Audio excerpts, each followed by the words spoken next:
All right.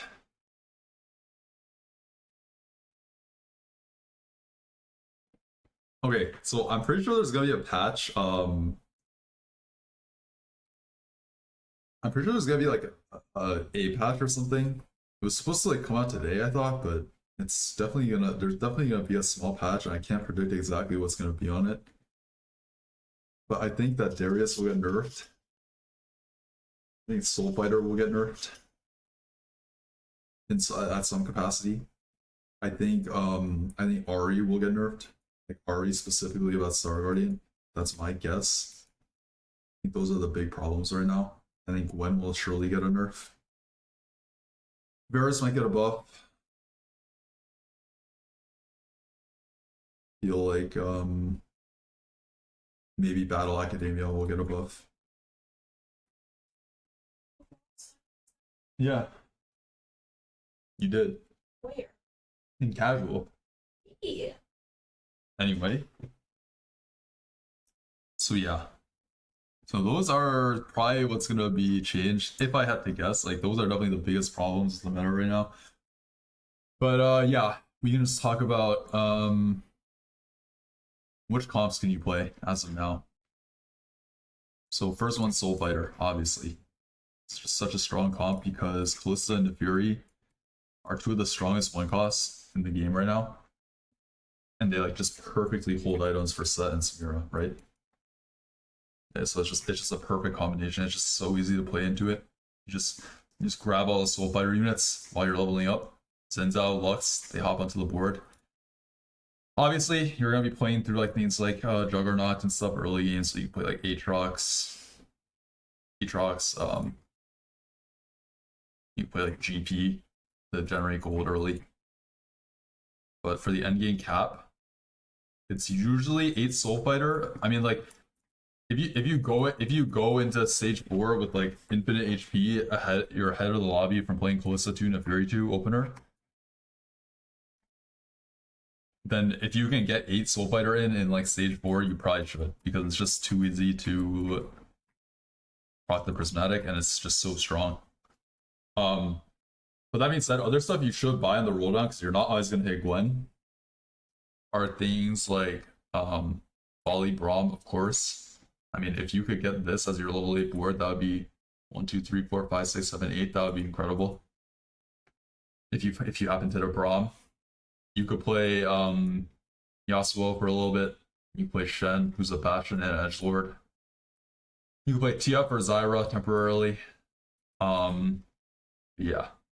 I'd say the highest cap is just like this Gwen unit. You got on the boss? I'll say yeah, I saw. It's pretty hype. The highest cap is just Gwen right now. Again, it might get nerfed, but in terms of itemization, the biggest thing is IE on Samira. Literally, this is like so important. So important that I would probably greed my glove a lot of time. But obviously, like that being said, if you can slam Last Whisper, Garbreaker, whatever, and streak with it, it's probably just worth get IE later. If you're playing from ahead with Soul Fighter, it's just too strong because it's too easy to proc.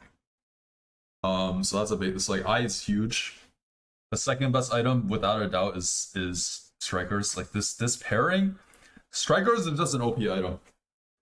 Strikers is literally just OP. It gives insane stats and an insane amount of damage, and pairing it with JG or IE is just always bliss.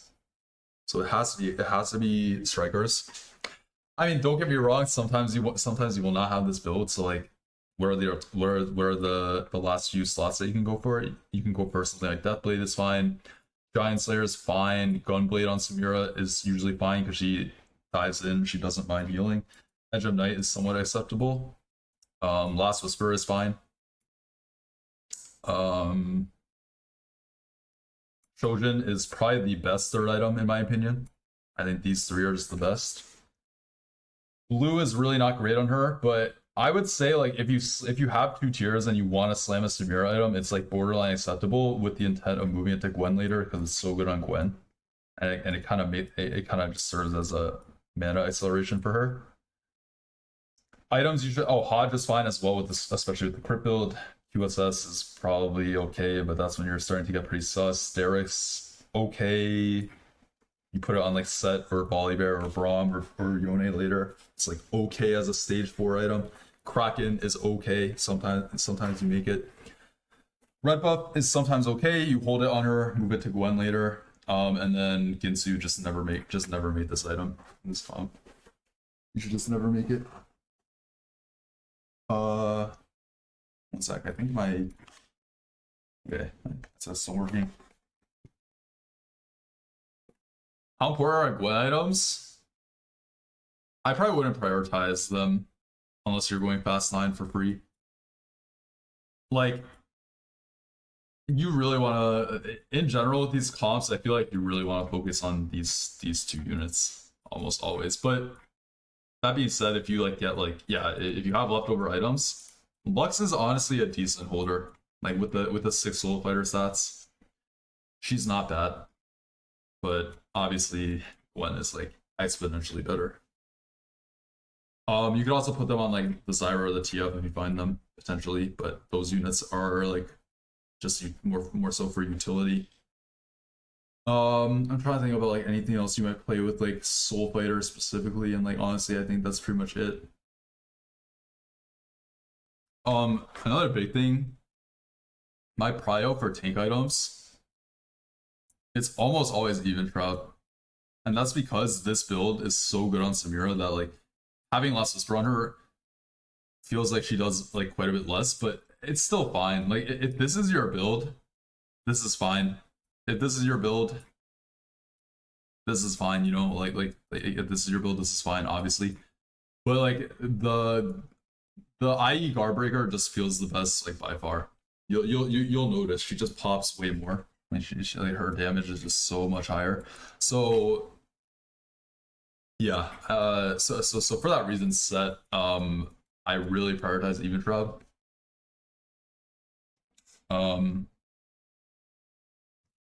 After that, you just want like pure tank items, right? So like by pure tank items, I don't mean I usually don't like things like Spark Slam, for example. I don't like things like Sunfire you can make sometimes, but that's another thing I'll talk about.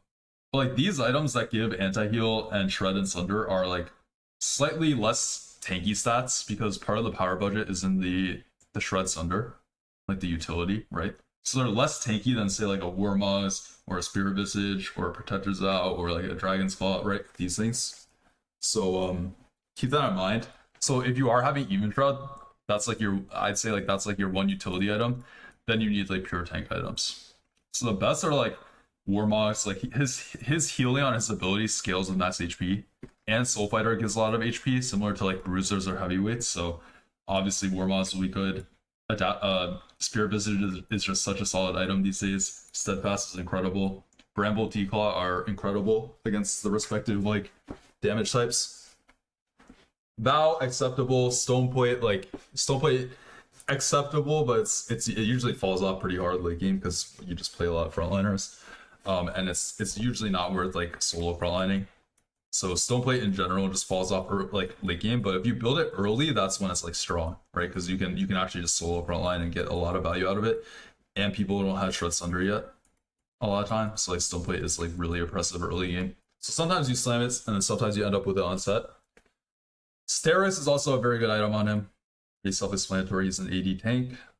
Crown Guard is like okay. His AP scaling is not irrelevant, but I'd say this is probably one of the lowest quality tank items.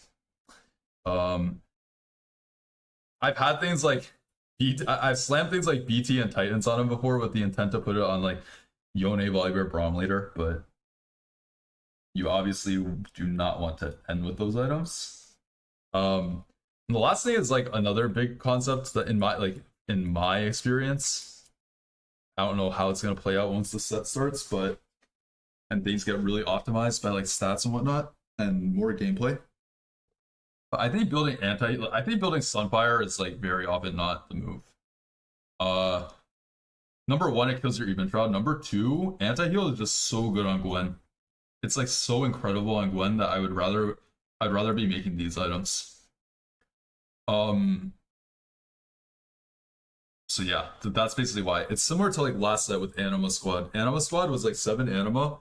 You didn't want to make Sunfire because of how good anti-heal was on Aurora, right? So I think this is a very similar theme, to be honest. I think it's very, very similar. Thematically. The best Gwen items, and she can really use a lot of stuff, right? Like she's good with if you look at the rod column, she's good with most of these. She's good with Gunblade, terrible with Ginsu. Good with well, you know, sometimes you're gonna have to put it on her, so don't never build it, but like yeah, you don't want to put it on her. Fine with that, good with Death Cap. Archangel's like okay, probably on the lower tier. Same with Crown Guard, okay on the lower tier. Spark, you don't really want.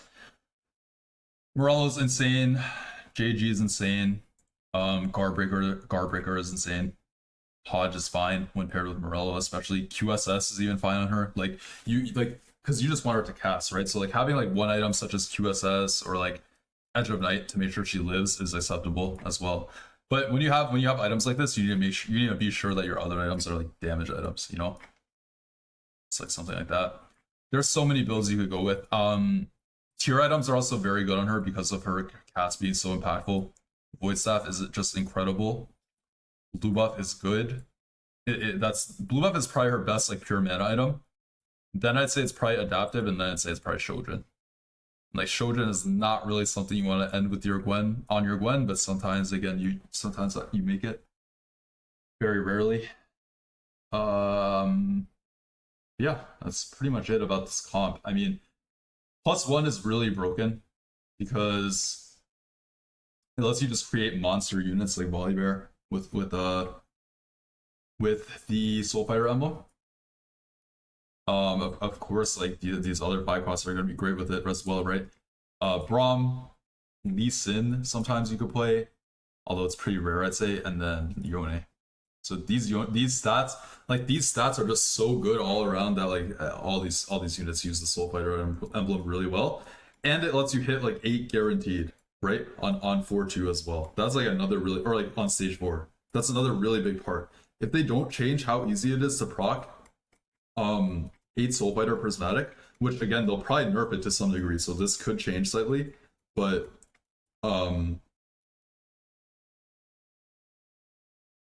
then Soul Fighter +1 is so powerful because you're just guaranteed to find 8. Like not guaranteed, but so long as you find the 4 cost, which is like usually very realistic. So yeah, +1 is very strong for this comp. Yeah, I mean that's pretty much it for this comp. Okay. Another comp that immediately comes to mind is Star Guardian, which I'm not sure if it will be touched. Oh, should I talk about power-ups as well? Nah, you guys can figure that out on your own. You guys can figure that out on your own. Good luck then. All right, Nico. No, maybe if there's time at the end, I'll talk about it, but I don't want this to go too long. Zaya, Rel, Syndra. That's your 7. Obviously, Seraphine's your 8. Let's talk about early game. So I'd say like one of the most common openers is through Rel, Syndra. These are just the 1 cost, obviously. They pair really well with Garen and Ezreal, who very often can be easy to hit together, like 2 stars. So like you could find a very cheap upgraded board this way. And this is often a sign that you can play Star Guardian. Syndra is incredibly strong. Ezreal 2 is also capable. If you hit Ezreal 2, you can play you can play through Battle Academia early as well. Syndra uses any mana item fine. Like she's good with all of them pretty much. Adaptive is like good with her Prodigy synergy, but like really I found like all of these are pretty good on her. And they all translate well to late game because Shojin and Blue are like pretty acceptable on both Ahri and Seraphine. Like it's like probably slightly weighted towards Shojin because your units get a task feed from Star Guardian, but Blue is like a completely acceptable slam. I just think Shojin's like slightly better and more common if you can. And like the tiers are like kind of valuable low key.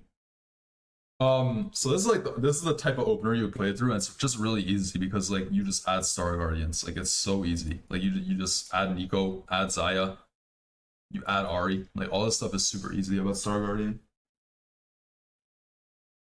Are you gonna post this as a video on YouTube? I'm not sure. Maybe. So yeah. Very easy to play. Eventually, on so you get to stage 4. Let's say you have your Syndra 2, you're carrying her, you're starting to roll, you want to instantly sell the Ezreal Garen or whatever you were playing as your +1s. Obviously, like any Prodigy or any Bastion can work right early game. Like Xin Zhao, Shen has Edgelord, which is kind of nice. Xayah can hold your Jinx items if you slam AD items. In which case, playing Shen could be good in early game. On level 8, this is the board you're looking for. This is the board you're looking for. 8 Star Guardian. There is some room for variation. So what do I mean by that? Seraphine, you can't count on hitting. So you should always think about what are the alternatives. So in my experience, things that can work are things like Kabuko 2, Swain 2 can work. Especially because you're probably going to be playing around Ahri 2 as your primary carry because you made items on Syndra early game. So you have Ahri items. You might have built things like Void Staff, Spark as well. So Ahri is just, I mean, Ahri is also just overtuned, which is the other note. You should very often play around Ahri. Jinx is pretty good too, but playing around Ahri is so good. So Swain and Kabuko are options. Another option is Cassante, who's just a very like solid tank. So like if you roll down, you hit Cassante 2, and then 1 stars of all the Star Guardians, like he can just be your tank until you 2-star them. Like he's very capable. So Cassante is another option. Gwen can work as well in niche scenarios. She's obviously still a great holder of anti-heal and void staff and whatnot. So you could play Gwen on your board if you have like the excess items. I mean, I wouldn't itemize her over like Star Guardian Ahri unless you have like unless you have an emblem for her, like a Star Guardian emblem. But Gwen can be played.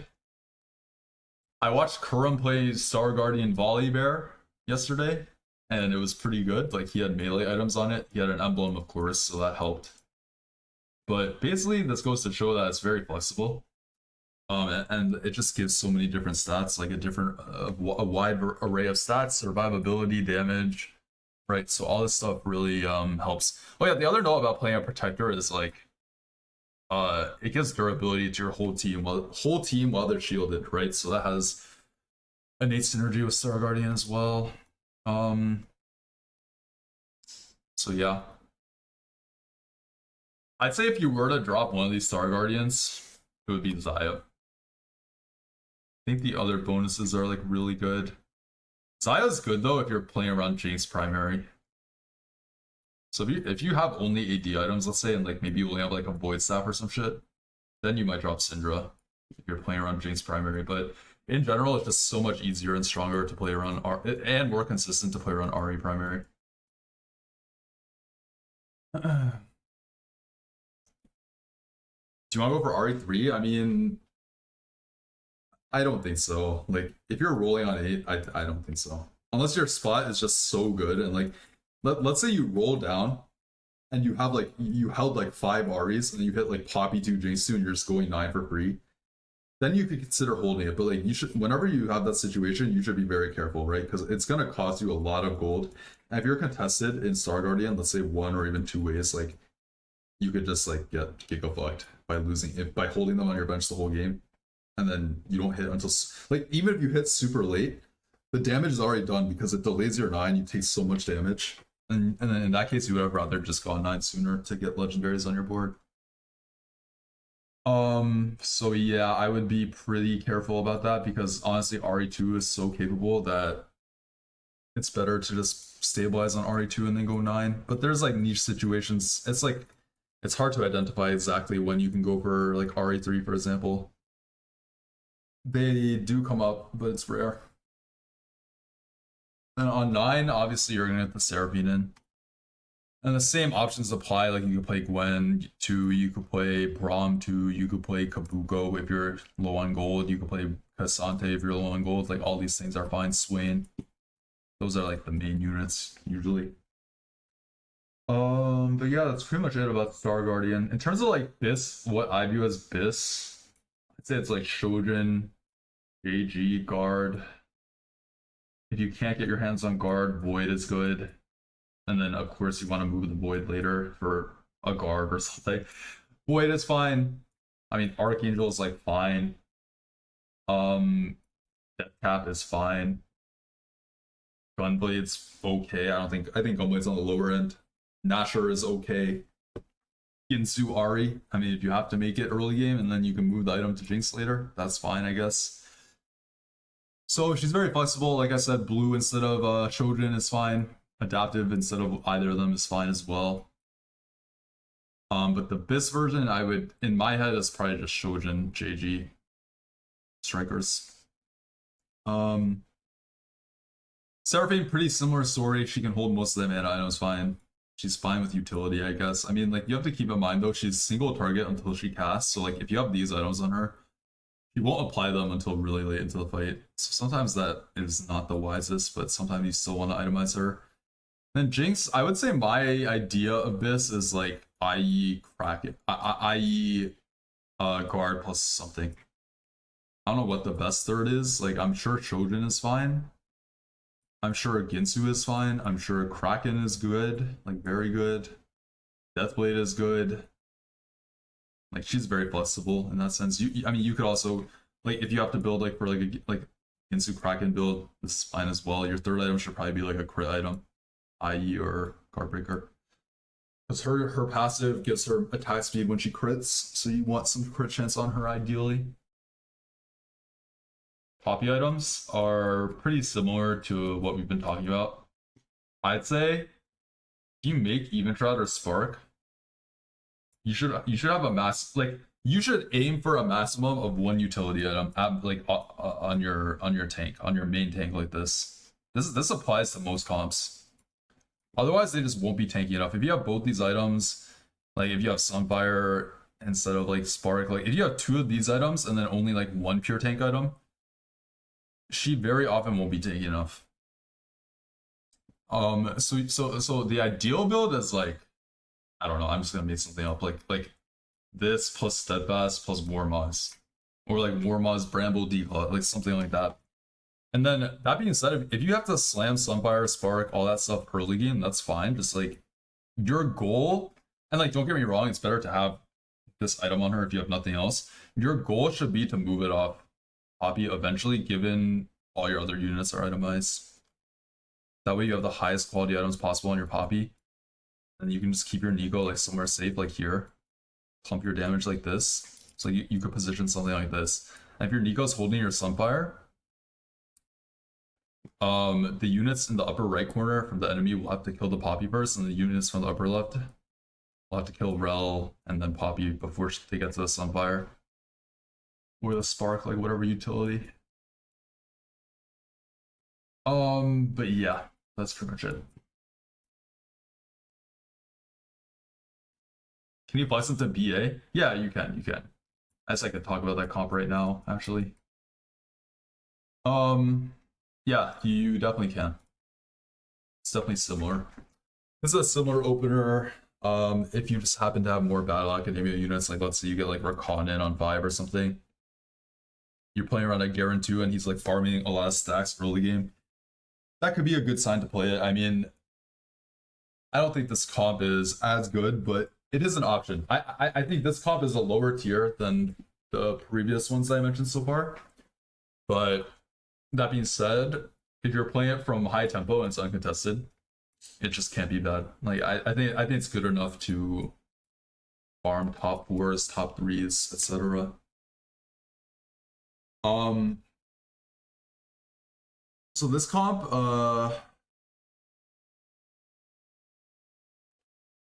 is like pretty similar. You're gonna carry Ezreal 2 or Syndra 2 early game.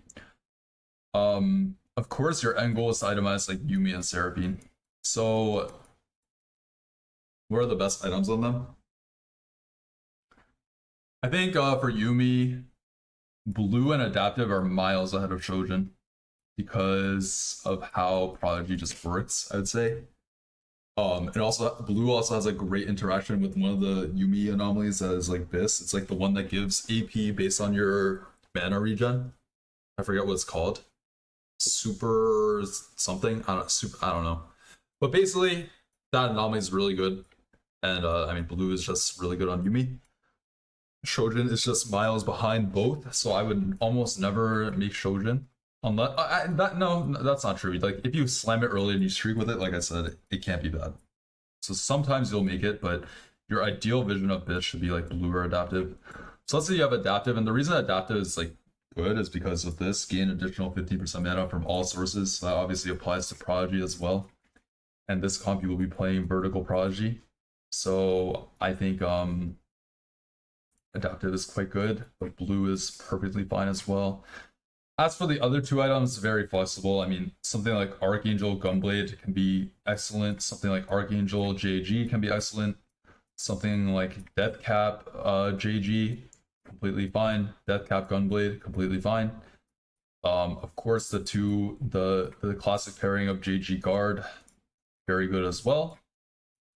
Yumi can hold items like Red Buff, Morello, and Void Staff as well. Of course, like just like what we've been talking about for all the other comps, like you want to move those utility items to a duo carry eventually, like Malzahar or Seraphine, and go for pure carry items, pure damage on Yumi.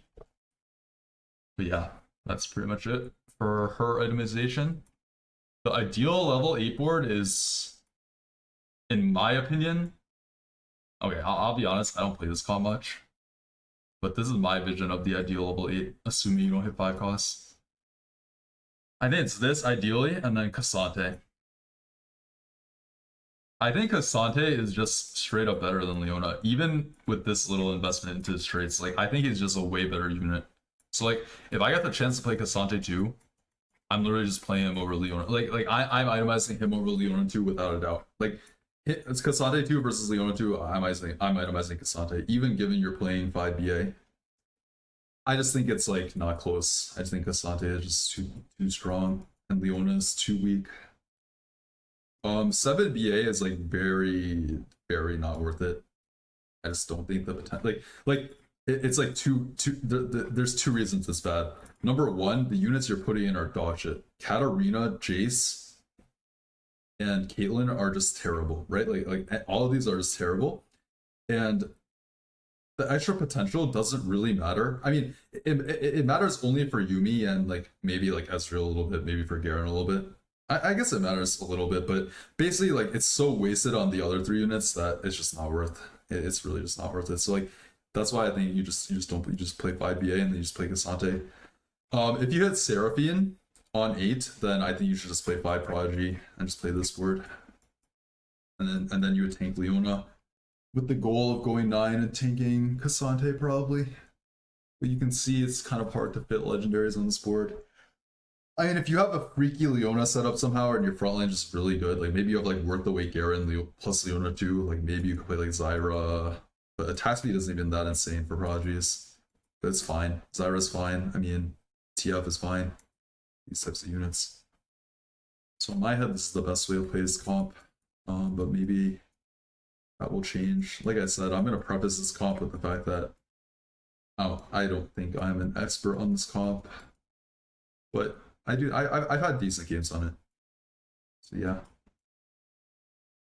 Void Staff, Morello are just way better yet again. Void Staff, Morello, Red Buff, and then Pure Tank would be my preference in terms of itemization. So Volibear. All right.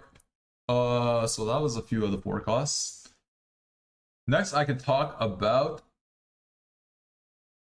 Ashe, I guess. Not great, honestly. Not a great unit. Not a great comp, but this comp is another one where you need to play from ahead, in my opinion. Unless you're cashing out like a Giga Crystal Gambit, but like that's just like a niche exception. So Ashe is like, yeah, Ashe. You should perceive Ashe as similar to like Vanguard Marksman, in my opinion. Like kind of similar. Like it has similarities. Number one, you're playing a 6-piece frontline and just Giga Stall. So your best build is like Ginsu Double Kraken, like something like this. Ginsu Kraken Gunblade, Ginsu Kraken Last Whisper, Ginsu Kraken Guardbreaker, all this stuff, right? All this stuff is fine. Ginsu Kraken is like close to imperative though. So yeah, you need to play this comp from ahead. Usually, what that looks like is like maybe some type of opener around Kalista 2, Neferi 2, where you like and like you want to slam a Ginsu on your Kalista, right? So like that opener can be extremely strong. Um, and if you're just trying to tempo, like let's say you have a good reason to tempo, or like you have like a win streak augment, whatever, slam Ginsu on Kalista, then you could think, okay, maybe I can play towards Ashe, right? So like yeah, upgraded juggernauts in the early game, AD units, like even things like Gangplank, like if you have like a mighty mech opener, you have like Gangplank, Lucian or something, and you make AD items on him and you streak with him. That's also a possibility. Um, yeah, very high tempo. You need to play this from ahead because it falls off compared to a lot of the other late game comps. I mean, the cap is not that like it's definitely not weak if you get a good setup. There's a lot of good augments for it as well. But yeah, so ideal level 8 is just 6 juggernauts. So let me just get them on the board. Fury, Window, Udyr, set. I've set twice. Vi, of course. Vi and Ashe. So this is 7 units. The last unit is like ideally Zyra. Zyra is like the ideal. But if you can't hit Zyra, which you won't hit every game, alternatives are Twisted Fate. Especially if you find an early stage 4. As a duo carry, he's an alternative option. Lee Sin, if you hit him, he can duo carry.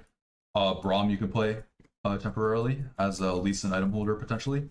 Or just like as a utility unit, obviously. Volibear, similar thing. Just gives Ebzord as a stun. He can hold some items for later.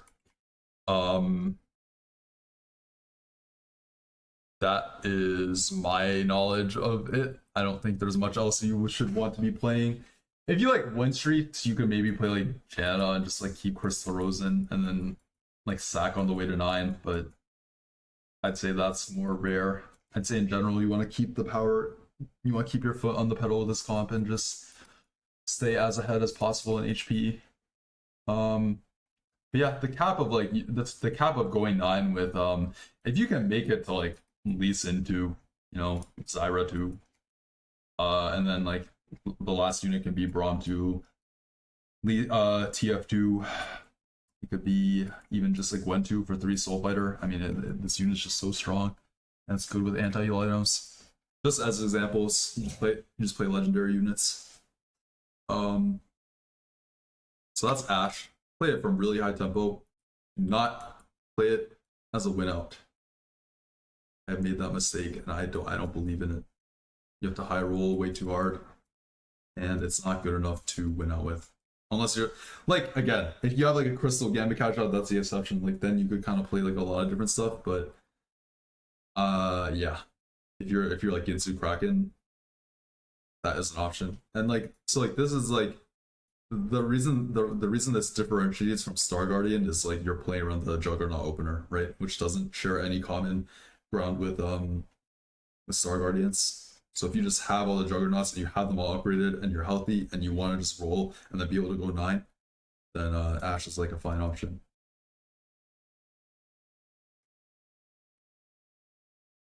I'm not recording a video necessarily. I mean, maybe I'll post it, but I don't know. What's up, Unreal Ranger? Is it ever worth transitioning off of this board late game if you are rich? I think so. I think it is. So like, what that might look like, very often what I've seen is like you can even like if you hit a TF on the roll down, he can hold the same items, and if you're Giga healthy and you just want to sack, you can go 9. You can play for this. You can play for TF Zyra as a backline, and then just completely replace Ashe completely, because TF, if he especially if you get him stage 4 and he's just scaling, he'll be better than Ashe by then. Especially by the Giga late game. And then what you could do is you could drop some of the Juggernauts. So for example, you could play 4 Juggernaut. Plus you could play like Volione as an option. This is 7 units, so then you could even play like oh, I have volley in. Volley. You can transition to volley Braum Yone, right? That's an option. This is completely fine. Oh, this is 3 juggernaut, by the way. Forgot about that. Okay, so it would probably be like volley Braum, volley Yone, for example. You could play Gwen. If Gwen is still incredibly strong, you could find a way to play Gwen. So for example, you play Gwen plus I don't know. How could you do it? You could drop this. I don't know. You play like you can even play like you can play like Lux. Honestly, you can play Lux. No, I don't think Lux is good. There's definitely ways to do it, but like it's gonna vary based on the game. But Gwen is definitely possible. The common links with her are like obviously Set, and then there's like Swain. Swain is a Bastion sorcerer, right? So you could play him as a Bastion and play like make way for things like Volibear or not Volibear, Braum, for example. Um, so yeah, I definitely say like the if you can make it to this situation, it's like strong. It's just like hard to get there. But 4 Juggernaut is a viable frontline that can hold up in the late game for like ramping carries like these two. Like let's say you have like Ginsu on this guy, Archangel on her, for example. And then Juggernaut Lee Sin is quite powerful as well. So yeah, that is oh yeah, Lee Juggernaut form. Thank you. Yeah, I forgot about that. That's what was like confusing me. So that is like an example of like what some Ashboards might look like. Um Next thing I'll talk about is Rise. So if you're playing like a mid-roll game and very average in terms of luck and just strength, your position in the game is not super thrilling, but it's not like abysmal either. Very often you can just roll like very often you'll have to roll an 8 and you have to find a board to stabilize with. So very often that will involve something with Rise Jarvan. And obviously like a natural connection of that is the Mighty Mix. So I mean Aatrox is just decent frontliner, good traits. Of course, there's always the option of playing 4 Mentor, which fits in very well with Mighty Mech. You can see Aatrox links these units. Heavyweight is just HP whole board. That's very useful. Juggernaut also keeps Udyr alive for the anti-heal effect. I think like the fire field like disappears when he dies, like with that the fire field that Udyr spawns. And like keep in mind, this is like incredible. This is like an incredible source of anti-heal. Like it applies it so well. So like Loki keeping your Udyr alive is like good. I would try not to like sacrifice it as the first one to die. Like have Aatrox die or like the Mighty Mech die. So like let's say you're playing like Senna as an executioner, right? Have the Mighty Mech die first before Udyr. And you kind of want to protect him if you don't have any other anti-heal. Kabugo as well is actually valuable, and like this is something I need to improve on as well, like positioning the front line. But Kabugo as well can stun the enemy carry. Similar to last set, Zed. He's a 4-hex range, he stuns the furthest enemy carry, so if he's here, he'll shoot out a shockwave stun that will stun this guy. It'll shoot out here as well. Like it'll 50-50 between these two basically. And same with the other side, right? So like in order to reach this corner, you put him here. Similar to Cypher Zed from last set. So this is like a lot of utility in this package, right? And Rise is like a pretty capable carry, I'd say pretty solid. And like again, the utility in this package is like pretty solid. It's just really good all around. Stun here, anti-heal here. Yasuo like randomly kills and does like randomly like 3 or 4k items with little investment. Not 3 or 4k items, 3 or 4k damage with little investment. So like this package is just solid. And then there is an extra slot 1, 2, 3, 4, 5, 6, 7. In this extra slot, you can play something like Volibear, holding items for a Yone later on. You could play something like Twisted Fate. Play Zyra. You could play Gwen as well, by the way. You could play Gwen and then play a sorcerer in probably instead of like Senna. But like usually these 5 costs are a lot easier to play on 9, but I'm just saying these are like you can fit all these units on the board. You play Lee Sin, pretty much any form can get value. Probably like Executioner is just the best, like standalone on this board specifically. You can play Akali. And like obviously the unit that you play will be dictated based on what you hit, but also like what items you slam early game, right? So like for example, if you have an abundance of like AP items and like you have your 3 rise items, then it might be best to like play for something like an Akali like temporarily.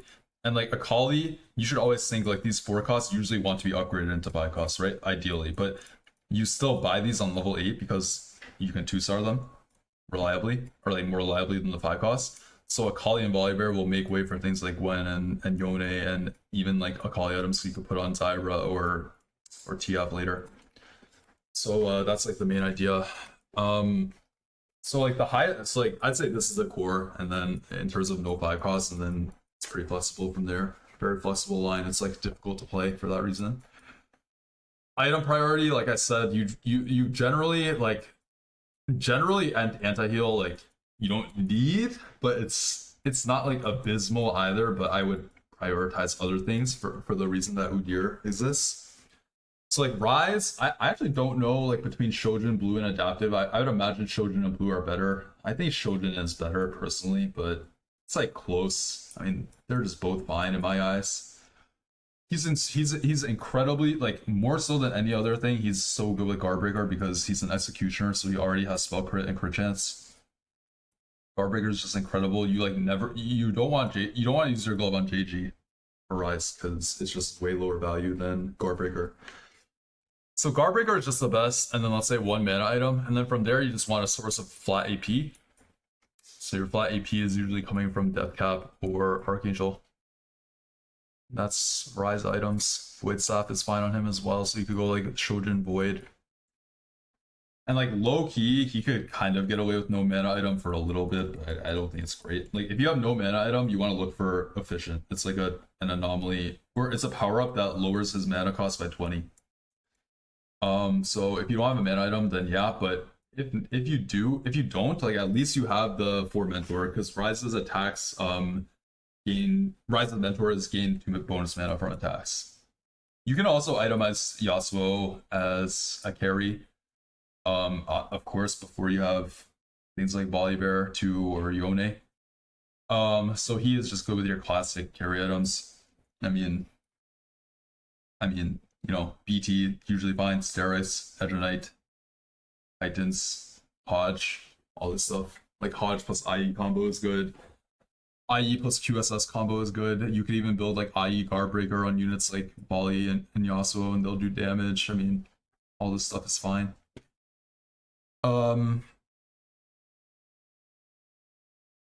Yeah. And then tank items are gonna be on Jarvan or Udyr. I'd say like honestly, like I actually believe that like unless it's like strictly Protector's Vow, I actually believe like Udyr 2 is like better to itemize than Jarvan 2 than Jarvan 1. Sorry, not Jarvan 2. Jarvan 2 you itemize for sure, but Udyr 2 versus Jarvan 1, I believe you should put tank items on him. Like not only do I think he's more a little more durable, but again, keeping him alive for the for his anti-heal effect is like really valuable. Like not only does it do so much damage, it just applies it to the whole board, and then when he dies, it just disappears. So he's like good to keep alive. Then obviously you'll move the items to Jarvan. Like I said, the exception is if you have Vow, because Vow will just like guarantee he can cast. And if your Jarvan 1 can guaranteed cast, it's like definitely very good. But if he doesn't cast, then he's just useless, right? He's just a trade bot. There's specific place I should put J4 as Sunday carry. No, I would say in general, like if they're right corner, like I would put them here. That this would be my ideal place to stun the right corner, and then if they're left corner, I put him here. You could put him on outside, but in general, I don't like him getting focus first, especially if he's like 1-star. I would want some other unit getting focus. That way, he could generate mana off like auto attacks and like other like let's say there's just like a Vi hitting him, like that doesn't really do damage, but it still gets some mana. So like that way you have the Aatrox tanking. Whereas if you put him here at 1-star, he might get blasted by some really high burst. Like let's say like something like Ari could potentially burst him before he ults.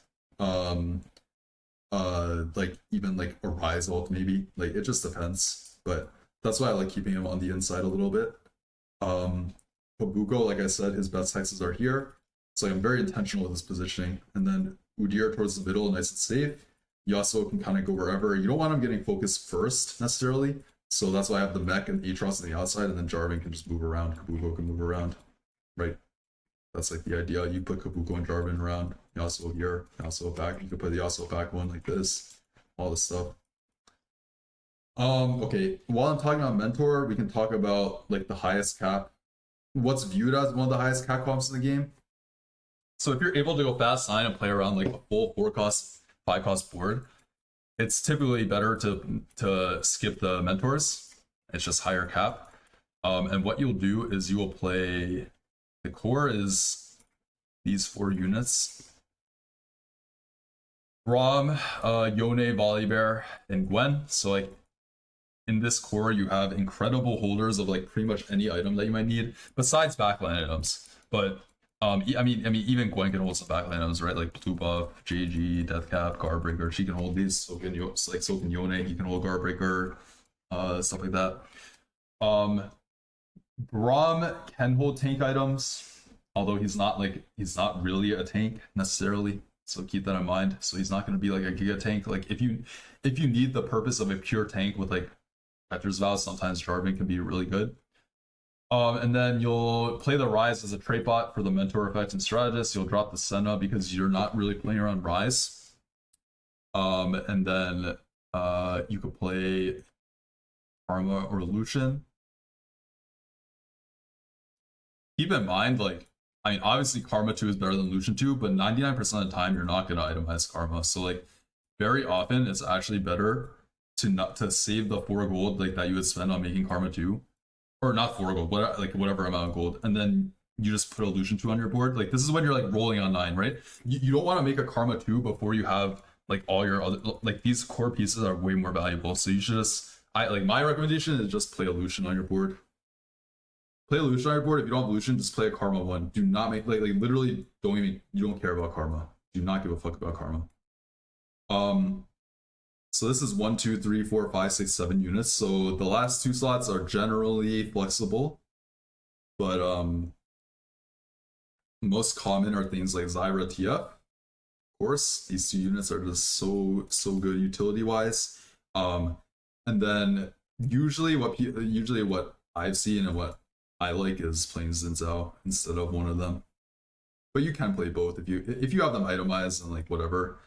But Xin Zhao for Bastion and Soul Fighter, for, like activating Soul Fighter for Gwen, which is just like the best unit in the game right now, is like very good.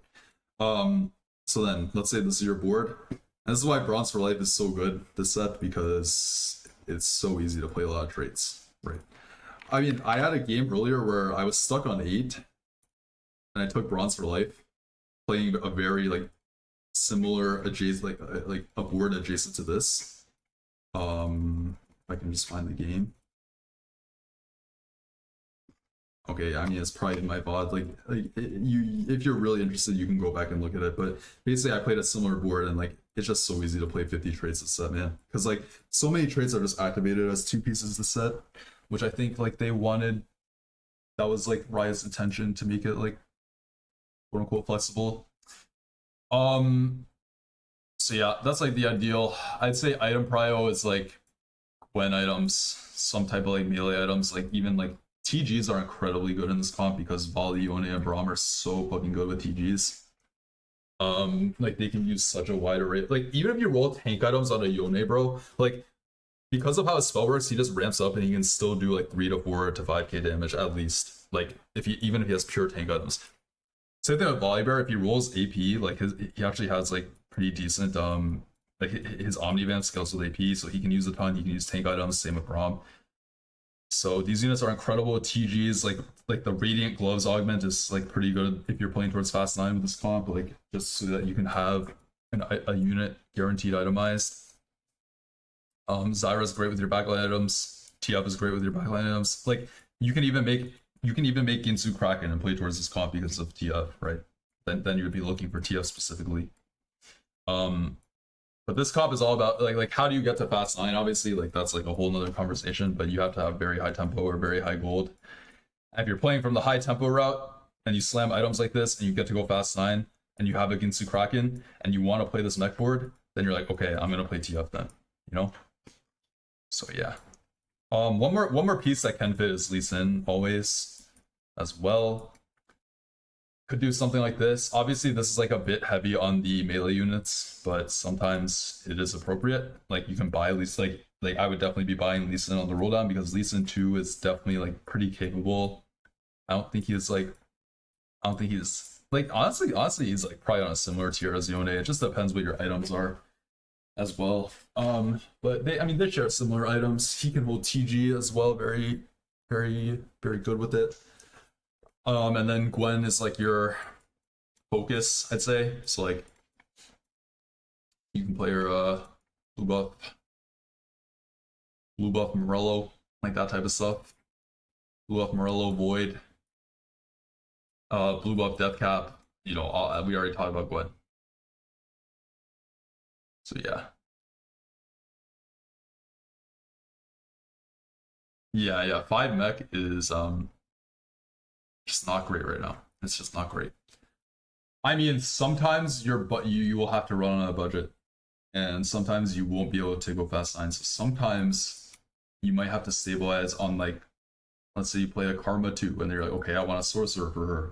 Maybe I'll just play Lucian, and then maybe I'll just play 5 mech for a little bit. But ideal cap is almost never that. 7 is like another conversation. It can be strong sometimes, but I would usually stay away from 7 because I just think that playing these like lower quality units is not worth it usually compared to the 5 costs. The 5 costs are just so strong. Like literally all of them are so strong. Like I'd say besides Seraphine and Varus, which they do have their niches even where they can be really powerful. But I'd say the other 1, 2, 3, 4, 5, 6, the other 6 of them are so strong, so flexible that it's just better than playing the vertical. Okay, so that's a lot about mentors and mechs in general. Talked about Jinx a little bit. Akali, like this is pretty much the only way Akali gets involved, like in like the mech setups, like pretty rarely. But I mean, you just saw I played a 5 executioner Akali game last game, and she can pop off. Trust me. Like believe me, I've been surprised by this unit a lot, and like I actually do buy her. I would recommend buying her if you have the items for her. If she's just itemless, then what's the point? But if you have her itemized, or say even if you have a TG, she could be a good holder of that TG until you find the 5 costs, right? That's the idea. Also, like the only other time she's played is like in like Darius reroll, in which case she's also good because you have 4 Supreme Cells active. Leona is just like, I think Leona is the worst 4 costs, like actually. Yeah, I think she's just the worst. Asante is kind of bad too but not because he's a bad unit. Like I think he's an incredible unit, but like his traits are just bad. Like Wraith is so bad right now, and it's just hard to play around Protector as well. So, but I Leona is just the worst unit, both in quality and traits. Like Bastions are just not great right now, and Battle Academia is just not great either. So she's just not great. So that's why I haven't talked about those units too much. Ashe is like exclusive to the Juggernaut comp I talked about, or like 7 Crystal Gambit, but that's like kind of rare. Yeah.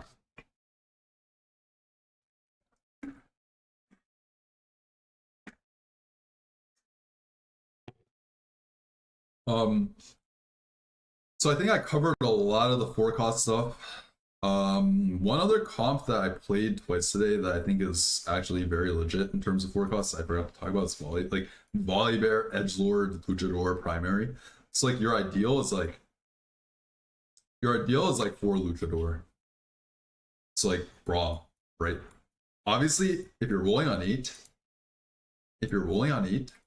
you can never count on hitting this. So for the purposes of this, we're not going to talk about Braum at the moment. So that being said, what are things you can play? So obviously Volley's traits are Luchador and Edgelord, right? So the no-brainer is to play Edgelords. if you can only play Luchador, if you don't find Braum, you can only play Luchador, then Edgelords are probably your best bet. So Yasuo, Shen, things like this, right? Another option is to play for mentor for the utility, like I was talking about. So I mean, this ties into what we were just talking about, though, right? Like how you can play volley in for mentor. But just to point it out, like if you're playing around volley primary, very often it's wise to like buy the for mentor units because it's so easy to fit. But if you play something like Set, Severa, Yasuo, Shen, and then like any +1 slot, like maybe you just play like some random Bastion for a little bit, or like maybe you play like another, maybe you play like double volley or some random shit like that, right? Or like Zyra or TF. You could play Juggernaut Lee Sin, just 3 out of 2, who cares? You could play a Gwen on your board, who cares, right? You could play 6 Edge as well. That requires Yone, of course. So yeah. But you see how they seem, you see how the same 5 costs are popping up, right? So like they all play around the same core of volley, volley, Braum, Yone, and then Gwen ties into that, and then TF and Zyra you can play on any board. So like you're gonna hit one of these units. Most of the time you'll hit one of them, right? That's the point. So like you just have to know how to fit them onto your board. That's like the thing you need to know. So like there's not really like a cookie cutter, at least from the limited experience that I have on this comp so far. I do think this comp's legit though. I'm gonna explain why people put their Volibear in the back. So the reason is, most of you probably know already, but for those of you that don't, let's say there's 2 tank units here. Volley at the start of the fight will want to path here, so he's gonna be targeting the Vi or the Xin Zhao. So that's what he's thinking. I want to go here or here. Then the Yasuo will, like, the Yasuo is intentionally placed 1 back because he will walk up to this slot. And so if you have one other frontliner, let's just say you have fucking Gnar in there. If you have one other frontliner, the volley's like, oh shit, I need to do something. So then he's gonna redirect. He's gonna redirect to a different unit. So, the dog okay? Yeah, sometimes dogs get like I think it's like phlegm in their throat, so you're supposed to. That's why I'm holding her head like this. Okay. It clears the passageway. Okay. Sorry, my dog was making some weird noise. Yeah, Volibear's like, oh shit, I need to help. Like, I need to help my friends. So then you can have him just jump. So then when he redirects, he will jump. When changing targets, immediately slam for 150% damage, and he does this pretty much instantly. And so I'll be honest. Before I played this guy a lot today and tried this a lot, I was like, okay, that's just overrated. Like, I might just start him in the front. But I think it's worth it. Some BS things can happen. And worst case, you just slam to the right instantly and that does more damage. Another good thing about this as well, by the way, is like, it's really good. This is like a very specific thing. If they have like a solo tank and they're solo frontline it, so like for example, let's say they're playing the crew. Let's say they're playing the crew and they have Malphite solo frontline with like a stone plate. What's gonna happen a lot of times is like Volley will get blocked, then he'll jump to the left or right, like immediate redirect. And if they have a Shen, if they start a Shen here, or like let's say they have like a Gnar here, or like a Jarvan, like whatever they might be playing on that crew board. If they have these units here, very often he might just jump straight to there, and like it's kind of insane. That part's kind of insane. That's one that can be like really OP. And then a lot of like BS can happen with Volley redirecting and jumping around, and very often he can like wrap to the back line. So that's why this is good. That's why positioning like this is good. So that's just like a note for Volley. In general, like if you want him to jump to the right, it's probably your best bet to go like this. So that way, once the Yasuo occupies the space and he redirects, he's gonna look for the closest target, which is probably on the right side, and vice versa. If you want to swap sides, you should go like this, this, and like this, because then it's the same thing, right? If you want to focus all of your power on the left side, then Volley will jump to the left a lot, as long as there's like units here. Okay, so that being said, so the level 8 is flexible, but what's the ideal board? So like I said, it's just 4 Luchador. It's like very simple. It's just 4 Luchador, and then you just fit you just fit edgelords and you fit good units. That's literally it. So like you could just play 6 edge. That is an option. So like for example, you find like let's say you find the Yone and the Braum, then you play Zaya. Play Zaya, and this will be your level 9. You just drop the set at that point. Because at this point, that like I mean, Samira is okay, but if she has all of her traits, like she's missing some of her traits or whatever, it's not a big deal because the main focuses are these 3 in this comp. But Samira can still hold like items just fine. Next I want to talk about the itemization, and this is something like I just gathered from watching people and just playing myself as well. This set, I feel like on melee carries, it's just better to go pure damage. Like I think it's better to go pure damage than like in the past on this type of unit. You might have like BT Sterix Titans. But the reason this build is bad now is because fighters get so much Omnimap, and also edgelords get a ton of Omnimap, and also luchadors have a built-in Edge of Night, and also luchadors have a cleanse, and also luchadors stun like they have all this stuff. They heal, right? There's so much healing and survivability, especially on this type of unit. And because they're a fighter, so you're already looking at he already has 15% or 12% or 10% from 6 edgelord, and then 20 like obviously stage 4 and 5 like it like slowly increases up to a max of 20. I think it might be like between 15 and 20 in stage 4, and then in stage 5 is 20% omnivamp. So he has so much healing on him already. The best way to build him is just pure damage, and this is because number 1, he's an edgelord. He has a ton of offensive stats. He's a luchador, a ton of AD. So you just need him to do damage and not get stuck on tanks, because that's how these units that's the weakness of like melee units like this. If they get stuck on like a really big tank and they can't kill it, then it's just devastating. So IE, I think IE Guardbreaker is just like really good on him, and like this is uncommon. This is like unlike the other sets. This is something I had to learn like in the past few days. I think IE Guardbreaker is just like so good. Like this is just a theme, man. Guardbreaker is just broken. Like if you make this item with IE and JG, it's just always good. It's literally just always OP. But I think the same thing goes for Volley. And then third item can just be anything. Like if you have to make BT, sure. Sterix is great. Titans, sure. Edge of Night, sure. USS is like kind of mid because you have built-in CC resistance, but like sure, you can make it and just move it to Yone later or some shit. Or whatever. You can put Last Whisper on him, move it to Yone or Samira later. You can put Hodge on him, right? All these things. So, like, it's all the same. But I do think like the fundamental that like you need to itemize like this now on your melee carry is gonna be a big thing to set, at least as they have like for how they have the rules right now. I mean, another example, this is Darius, right? Like his best build is just straight up IE Hodge, and it's because these units have so much fucking healing already that you just need pure damage, and then they'll just heal. And then since they're healing so much from doing so much damage because they have so much Omnivamp, you just build damage because they'll be tanky anyway. So that's like the whole thing. So build these items on Volibear, basically. Maybe the stats will come out and I'll be completely wrong. I mean, don't get me wrong. Okay. Let me just say something. If you have BT Titans, Sterix Volibear 2 in stage 4, he's gonna destroy most boards. Like he's gonna do well. And like and then like maybe you could go like IE Last Whisper, whatever, Samira, right? That's fine too.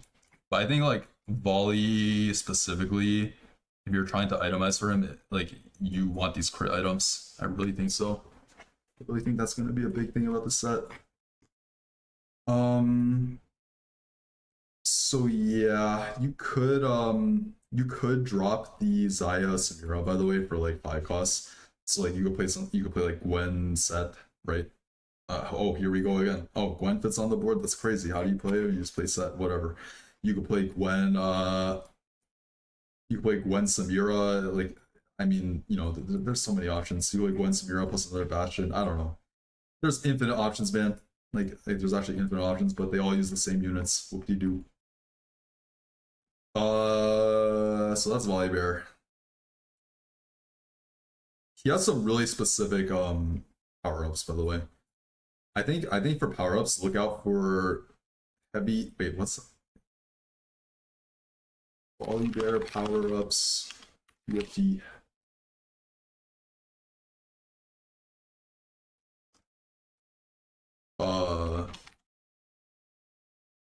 Blink attack is really good. It's I think, in my opinion, this is the best one. And the close second is slam, serious slam. I think this one's pretty good as well. Because of like when he redirects, he just instantly teleports like to them and like instantly process the effect. So it's just strong. Okay, so that's the most of the 4 costs and 5 costs, I'd say.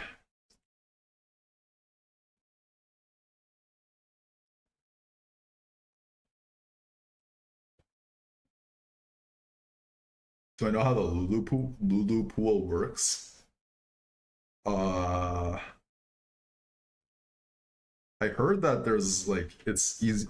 Basically, I'm pretty sure Lulu it's like easier to hit than other 3 costs, and like I've noticed this as well. Like I've 100% noticed this. It's so easy to 3-star this like whatever like any unit you're going for. I also heard that Kog'Maw, Lulu, and Rammus might have different pools, or not Lulu, Kog'Maw, Smolder, and Rammus. They might have different pools. I don't have a confirmed answer for that, but I'm pretty sure there's something weird about Lulu. What do you mean leaking, man? Everybody knows that. Uh, I will tell you what I can say 100% from my own learnings. It's so easy to hit this unit, so there's something weird about it. Like you hit it so fast. You actually hit it so fast most games. Like you see so many copies like way faster than any other 3 costs, like a way that feels unnatural. So there's something weird with it. Whether it's intended or not, I'm not really sure, but maybe they'll announce. I'm sure at some point they'll like talk about it.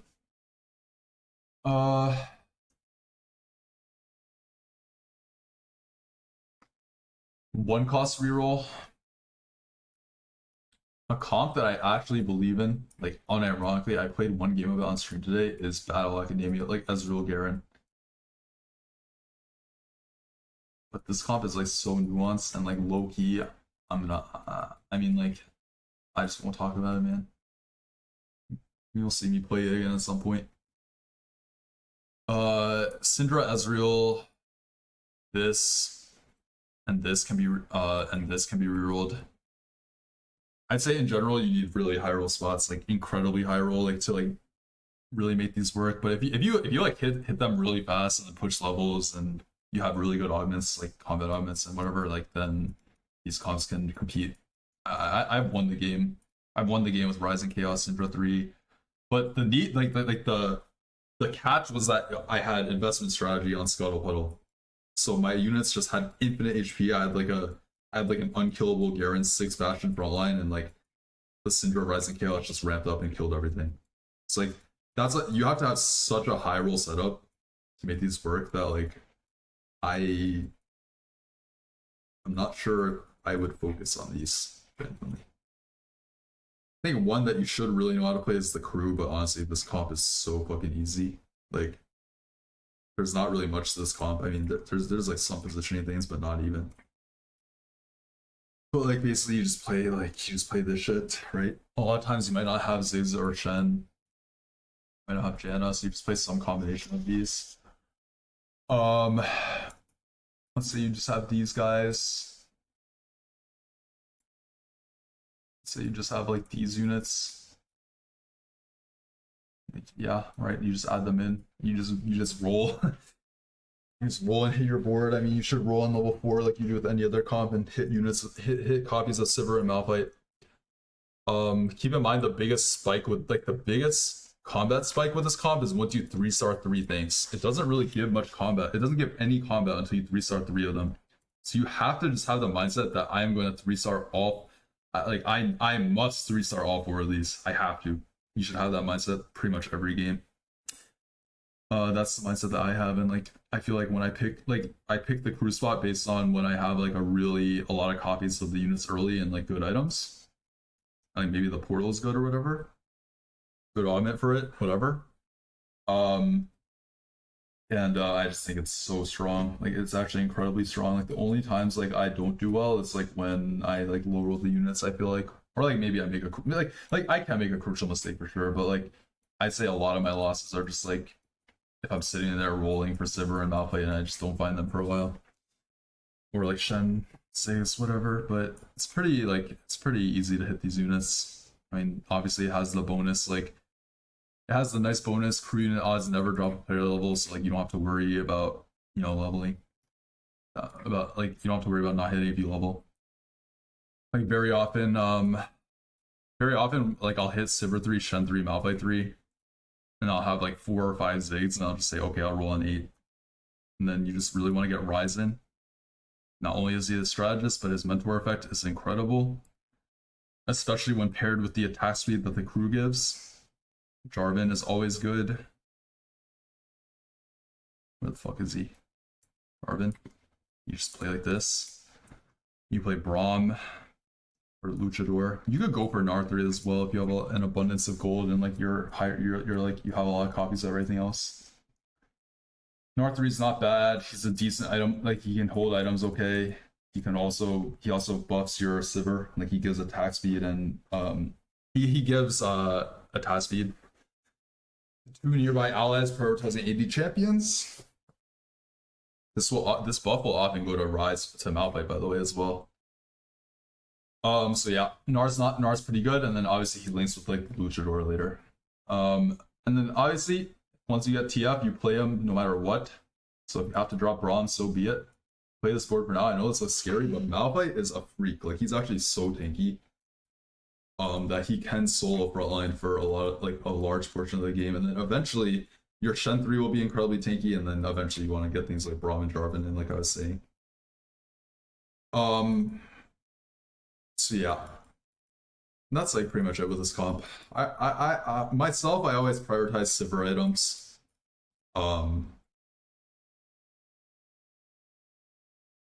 always prioritize Sivir items first, not only because you hit her sooner, but I feel like even at 3 stars, she's like on par with Ziggs.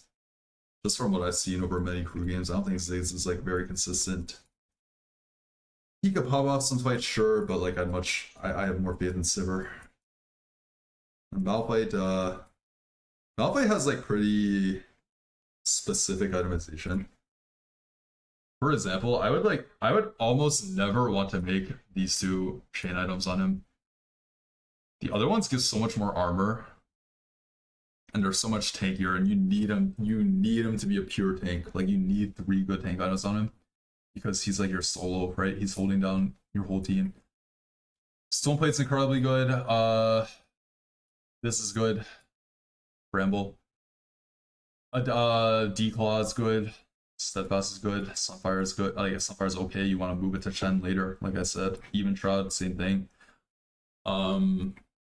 Keep in mind with his bonus as well, he gains 20 armor for each item equipped, and this counts for components as well. So like in mid game, if you have a clear tank item, like let's say a chain that's gonna go on him, just slam it on him because it gives him such a boost. It gives him like the 10 armor from the chain or 20 armor from the chain plus 20 from his passive. So like that's already 40 armor, which is like getting like 2/3 of a Bramble vest in terms of armor, which is like crazy, right? That's a lot of armor. And also his spell damage scales with armor. So he likes armor items. So he just gets a lot of value from putting like that random chain or a cloak or whatever on him. Yeah. Yeah, Sivir positioning has a little bit of nuance, I guess. So like, let's just say this is your early game board. So what you can do with Sivir in the early game is you can position her like, I don't know if people remember Arcana Ari from the Magic and Mayhem set, where she like threw an orb forward and it recalled. This is like the same thing with Sivir, right? So like you can do the same thing where if they have a frontline, they have a frontline like core, like let's say they have these 3 units and they're positioned here, then when the fight starts, Malphite will hit the rel, and then we'll walk up. That doesn't really matter. And then Garen will walk here, and then Rakan will walk this way, this way. And look, Sivir will just shoot forward at the Garen. Like she'll be targeting either the rel or the Garen. Probably the rel actually, because it's closer. And so if she's targeting rel, then it just shoots this like through all three of them. So like you can do this in early game, but like keep a few things in mind. Like later on in the game, putting your carry in the middle is like usually like pretty dangerous, very vulnerable to stuns, and like more likely to get targeted by like or like wrapped on by melee units and stuff. So I think later in the game, this is just not necessarily you shouldn't do this, but I think early game there are some fights where like it's like pretty good to do this because like getting the value on this is good. So this is what he was probably talking about with Sivir middle. But later on to the game, my personal recommendation would be to just not do that. I think it's better to just keep her safe. I've seen people. I've seen this where you put her here, and then like it can like hit like. It can sometimes hit like 2 units. This is like okay, but there's also drawbacks, right? Like for example, if you want to solo frontline your Malphite, which a lot of time you do, because you have stone plates on him, and you have your Shen like this, or whatever. Like let's say you put him here, then like there's a chance somebody, like it's very dangerous, right?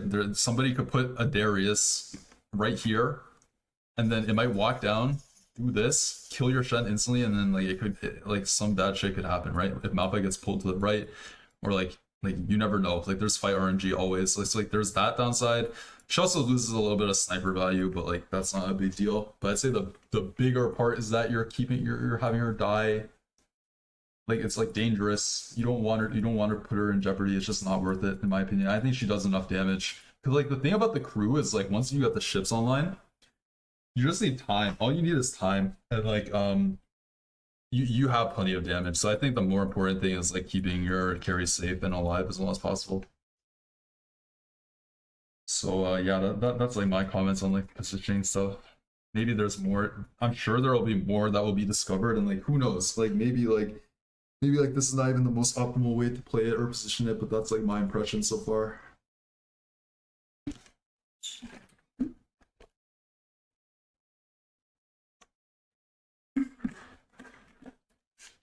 All right. So the crew, definitely a comp you really want to know. In terms of other rerolls, there's like not much in the 1 costs outside of like the Prodigy Bastions potentially. Kale has some potential, but I really think Kale is a unit that like you have to natural like you have to have like at least 4 or 5 copies on 2-1, or like some other like really obvious reason to play it. I don't know, but I'm not a big believer in Kale personally. Just think it is a little slow, and don't get me wrong, if you make it to 9 with Kale 3, it's strong, but I think getting there is like very inconsistent. In general, I would not play around this unit very often. Like I'm usually just like, unless I have a full Ginsu, and like maybe it's like a portal that supports like going level 9, like a lot of econ or resources, like I would probably just not even buy. Like I'm straight up, I'm not buying like a Kale pair or like a Kale 2 even sometimes, because the thing about Kale is like even at when you're below level 6, like player level 6, like it's just so bad. It does nothing. Like it's like such a terrible ability. It's so weak. So you're just sacrificing so much of the game for like a unit that like you could just go and you could just tempo and play Ashe or Jinx or like TF, right? So yeah, that's why I say you literally have to natural it. Like you don't want to force this thing from like very few Kales just because you have like a Kale 2 and a Ginsu for whatever reason. And like also the other reason you don't buy her is like she's shit with any other item. Like if you don't have a Ginsu and you just slam AP or mana on her, like she can't use any of these items well. Like 1 death cap on her does nothing. This does nothing. Shojin does nothing. Voice staff does nothing. Like all these items do nothing. So this unit just sucks. I would stay away. That would be my recommendation. I could be wrong about her though.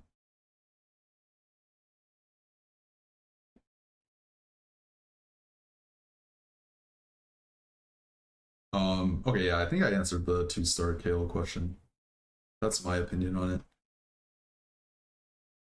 Dr. Mundo is a pretty good opener with Gnar. Like luchadors can be pretty powerful, and the juggernaut units are good. This is like a opener that can play into like the Ash, by the way, like the Ash juggernauts, because you play around Gnar too. He holds the exact Ash items, and then you play from tempo. Like you would want to play this from a strong opener, which is this opener is good because like Mundo plus Gnar are pretty strong early, like both of them. Juggernaut is strong. I mean, Luchador is nice. You can play like a sniper, whatever. Um, but yeah, this is like the main use for Mundo. I mean, obviously he was also on like the 4 Luchador board that I showed, and like also he's on the 6 Juggernaut boards sometimes. I mean, otherwise Mundo is Mundo. He's just a tank with decent traits, so it's not bad if you have the Nar2. So that's that guy. Oh boy, now we talk about Gangplank. I mean, I think this is one of the strongest units. Like, I think this is one of the strongest like units. Like, period. At least it has the potential to be one of the strongest units like in the game. Not even kidding. I mean, this effect is just like so incredibly great game breaking if you have a strong opener. 40% chance to gain 1 gold, and the chance scales with AP. So I've had Titans with him at 25 stacks, and it goes up to like a 60 or 70% chance to gain 1 gold. So using this guy, like I almost never sell Gangplank because like if all else fails, you could literally just play like a dog shit board with a Gangplank, put an item on him. Like let's say you put a Kraken on him, or let's say you put a blue buff, a Shojin on him. Who cares, right? It doesn't matter because even if you're losing every fight, if you're killing 1 or 2 units and getting gold, that's so insane.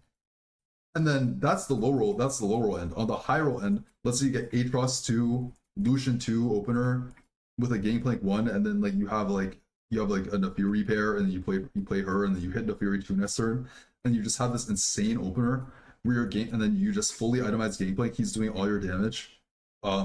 And like he just gets all the kills, and you just snowball so hard. Like getting even just 1 gold is such a big advantage, and then so you sometimes have games where you can just steamroll, and like Gangplank is one of the main ways to get to like the like Giga Cap like mech board I talked about earlier. He's so strong. Like he's also just a good unit in general. Like he targets lowest health enemy, so he just kills units really fast. It does a lot of damage. He has like pretty decent power ups. He can hold like a wide variety of items. Like I said, even if you put a JG on him or like a death cap on him, at least it increases his gold chance, you know? So like he can just hold anything and it's fine, you know? So yeah, Gangplank, I think this unit you just have to hold and you have to try to play around like very often. I mean, obviously maybe you'll just have such an obvious opener for like let's say you have a really obvious Rel 2, Syndra 2, and then you're tasked with holding like a Garen Ezreal versus a Gangplank. That's like the exception. Then you probably want to hold Ezreal Garen. But like you would have to have a really good reason. So Gangplank in early game, I think. So yeah, be on the lookout for that unit. Janna is just trait bot. I mean, there's like really niche situations you could reroll her in. Like Exalted Adventure, she can work. I mean, you just play protectors and strategists. Pretty self-explanatory. But otherwise, she's just a trait bot. Sometimes you could play her with like sometimes you can play her as a +1 to like the mentor board, but I wouldn't really be buying Janna 2 on my level 8 roll down. She's also Crystal Gambit, obviously. So like, if you get dropped like Swain, or like Vi, and then you see a Janna, you're like, okay, maybe I get your Crystal Gambit. Like then that's when it becomes higher priority to hold, right? Or if your opener is just trash and you're like kind of opening, then like holding the Crystal Gambit unit is always good. Jhin is pretty terrible. I don't think there's like a single board he's good on, like unironically. So not much to say there. Like actually, I just think he's terrible because vertical snipers is just not good.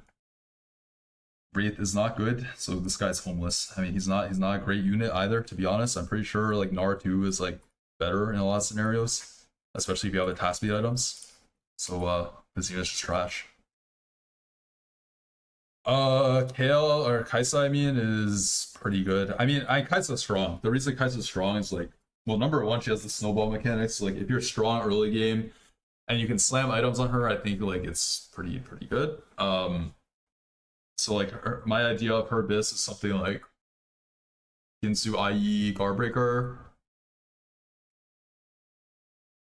You can replace Ginsu with Shojin, for example, probably is fine. I don't know the exact like stats on her, but she's basically like, I mean, I would say though, the thing about Kaisa, like she's a decent unit. Supreme Cells is pretty good. Duelist has like some good units with like this guy, but she's just like a path to playing Darius. Like actually, like I think like if you have a good Kaisa opener, like sure you could reroll for her, but like right now Darius is just that strong that like you would just carry Kaisa 2 with like IE Hodge or whatever you have, like IE Sterix, what like or like whatever, right? Your Darius items.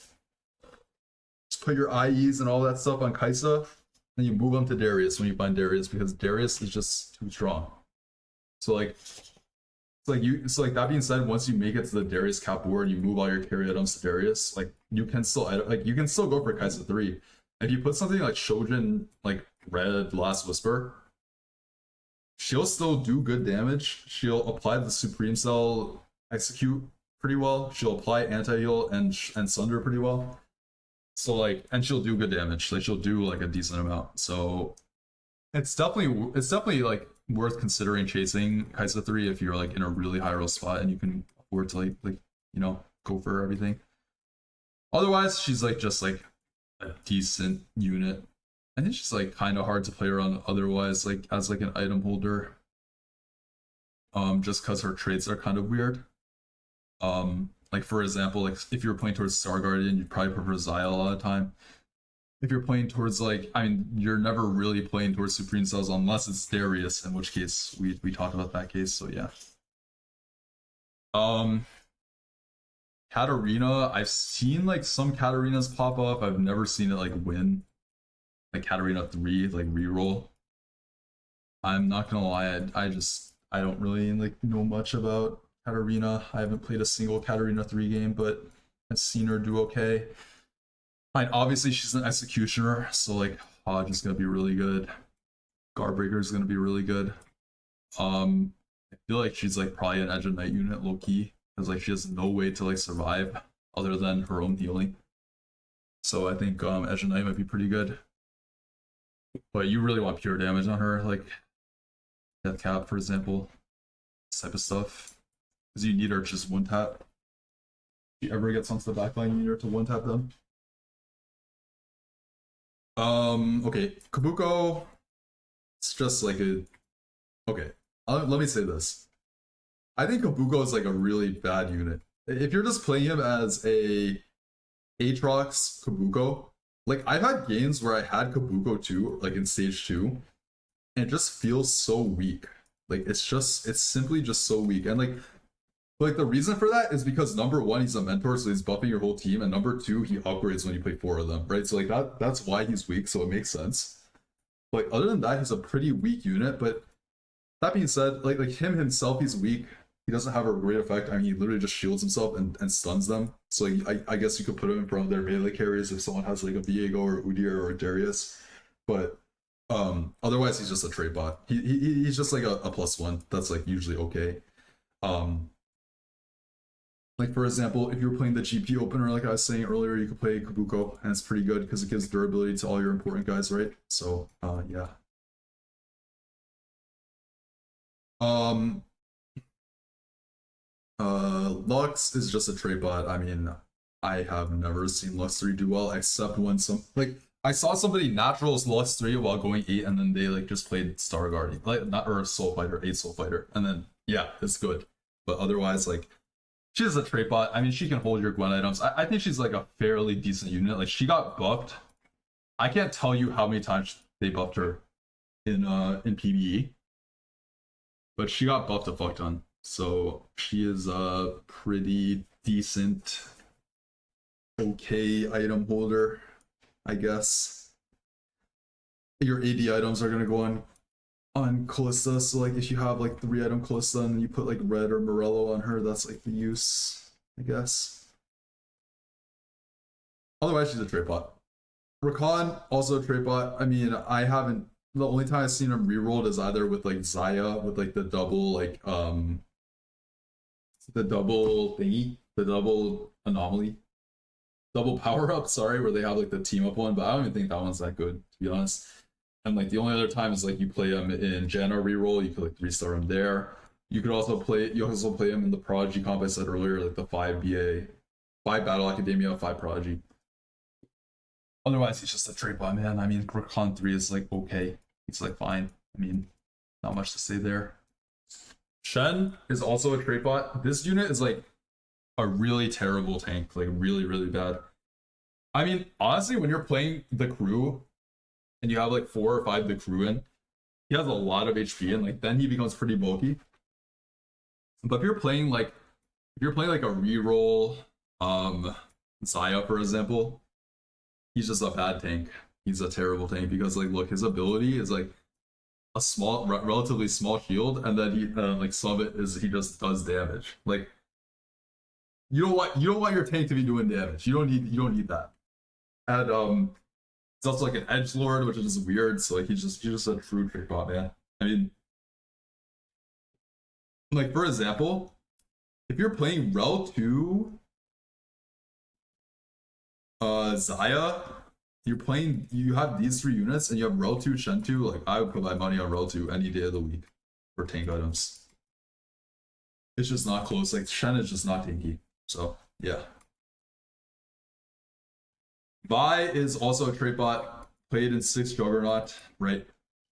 Played in 6 Juggernaut comp to as a Juggernaut, of course, and then it's also nice because it activates 6 crystal or 3 crystal for you, and like you just farm cash outs throughout the game, so it's not bad, but also she's just a crystal gambit. So like I said, if you got dropped a Swain early on in the game, or like whatever, drop the Janna, then you're more inclined to like hold on to Vi, so then you can maybe get 3-piece and then play crystal gambit, and then you're up resources, and this is why catch-out traits are broken.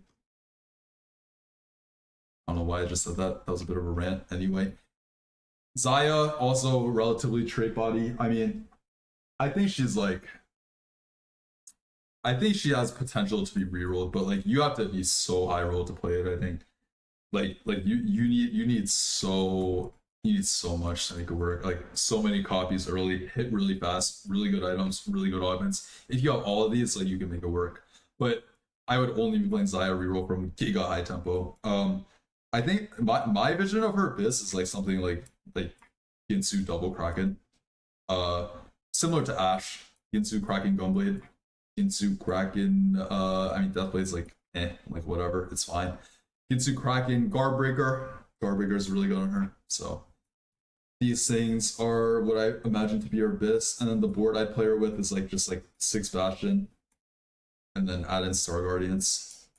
It's like just imagine these are all the different Bastions, and then you play Zaya, and then you could play like Jinx Duo. Because Jinx's bonus gives attack speed, and then you could duo carry them. They're both AD. It's kind of nice. You could do like Seraphine, obviously, like on level 9 or something. I don't know. This comp's very good though. I would not be thinking about Zaya unless it just falls into your lap. But even then, it might just be better to tempo into Star Guardian. So I don't know. Zaya's like, oh, this is fucking bugged, man. Okay.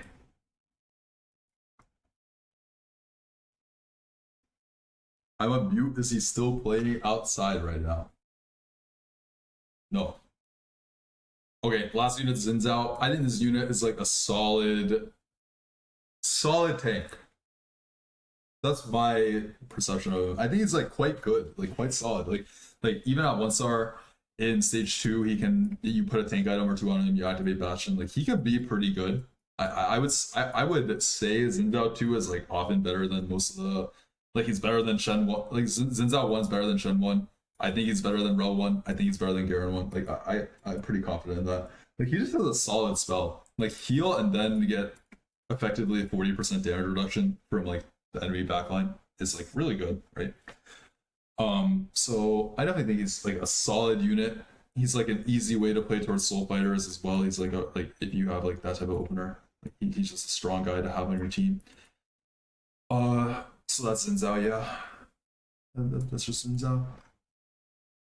All right, next we have Ari, which is again just the monster of Star Guardian, like the MVP of Star Guardian. I mean, for how much gold she's worth, she gives you like an incredible amount of bang for your buck, like incredible. Like she just randomly puts out 13k damage in a stage 4 fight with 3 items RE2. That's just not balanced. I mean, keep in mind they might nerf this. There's going to be an A patch, but if not, this is one of the strongest 3 costs in the game. She's also incredibly broken with Ludens. Incredibly broken. Let me show you guys a Ludens game from yesterday that I played. I didn't stream yesterday. Let me just show you some of these fights with Ludens Ari.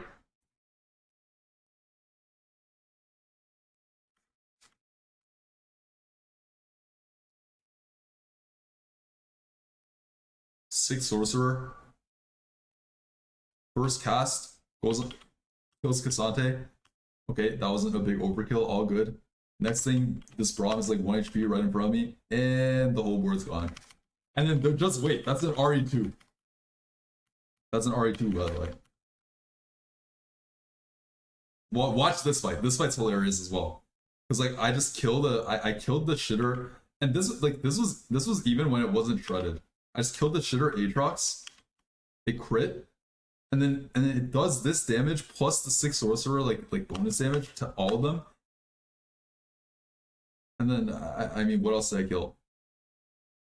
Wait, no, I don't think it was this fight. I was talking about another fight. Sorry, but like I mean, it's basically the same thing. And I'll just show you guys the 3-star version. I mean, if you got Ludens Ari 3, by the way, it's sick. It's really sick. Like, I think it's like Giga broke it. I'm serious. Like, and this fight was just incredibly close as well, but I barely lost. That was the Yone2, mind you. And this fight, this turn I hit RE3. I'm hitting an Udyr 2 with 3 tank items. It lives on 1, and then my Ari just ults the Jarvan, and then the whole board's gone. It's actually just insane. Vertical Sword better? I mean, I think it fits the theme better. Like I believe it's better, but is it harder to pull off? I mean, probably because the board is less stable, like on like 2 stars than like maybe a Star Guardian board. Like you could probably just like tempo this into Star Guardian, but like it's not gonna be as OP or high cap in my opinion, because like the whole idea is you're just one-tapping. You're one-tapping a shitter unit and then you just win the fight instantly. You can do that. So it's like here I'm like hitting the Zyra plant, right? Now I'm just getting so much value out of overkilling this. Look. Just look at this. I overkilled it by 5,200. So this splits to 3 of them, and then that overkill splits, and at the same time, the 6 sorcerer procs are splitting as well. Like, I think it just synergizes really well. And then 6 sorcerer is just the best way to make your Ari get as much damage as possible. And then I mean, just look, man, 32k. Oh my god, that was just freaky. Or 35k. So yeah, and like just to give a reference, this is the board that I beat, and like granted it's not like the giga cap, like actually they have the mighty mech augment, so like it's actually like pretty high cap, but I mean this interaction is just too OP. So that's just another thing about Ari. I mean, will they nerf it? Who knows? Probably. Caitlyn is a terrible unit. Okay. Actually, that's not fair. Like low-key, she can be good sometimes. Like, I've seen pretty menacing Caitlyn's like item hold for like Jinx early game. Like, and then if you can snipe their backliner and be opposite side, like if their corner's upper left and your bottom right, and she just snipes them and crits, like she just kills them. So there is that sense. I more so mean that her traits are pretty bad. Like BA sniper, it's just so hard to play around. But I guess the other nice thing about her is like if you're playing her, like this is actually relevant. Because if you're playing her from ahead, if you're playing Caitlyn from ahead, you can win fights, and then like the bullet like bounces like while the fight is going on, and if the bullet hits the corner, it could print you a gold, and it could do that multiple times. And if you get like 2 or 3, 4 gold from that, that's like actually kind of good. But that's legit the only use for Caitlyn right now. I mean, I just think her traits are bad.